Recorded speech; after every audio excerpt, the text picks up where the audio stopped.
C'est à côté. Ça attend.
Qu'on soit en production végétale ou animale, qu'on ait une petite ou une moyenne exploitation, je pense que tout le monde se sent concerné par les augmentations d'énergie, d'abord électrique, secondement au niveau de la surtaxation des 200 eurotonnes qui veulent être instaurées, et puis bien entendu tout ce qui est lié à la PAC, à l'environnement, à la surtransposition de normes que l'État français met en place. Et puis aussi, je pense, quand même une perte de confiance, on va dire, de nos élus nationaux et de nos hauts fonctionnaires. Aujourd'hui, on n'en veut pas forcément avec ceux avec qui on travaille tous les jours pour résoudre des dossiers.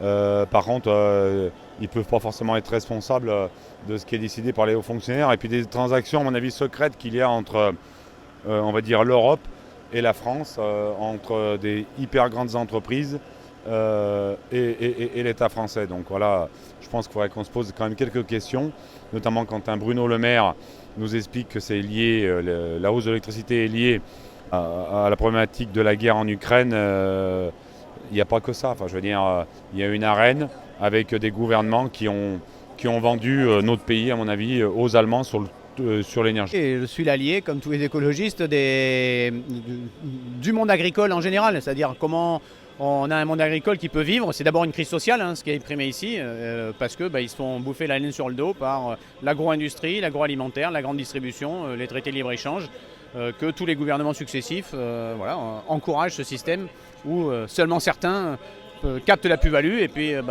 les paysans qui sont au contact de la nature, qui subissent le dérèglement climatique, eux, ils ont l'impression qu'on leur met des injonctions contradictoires de partout. Donc il y a une cohérence. J'avais rencontré le président de la FDSEA il y a déjà quelques années de ça à la foire de Beaucroissant. On était resté en contact. Il est venu très gentiment à mes vœux samedi. On s'est dit qu'il fallait discuter. C'est en toute logique que je suis là.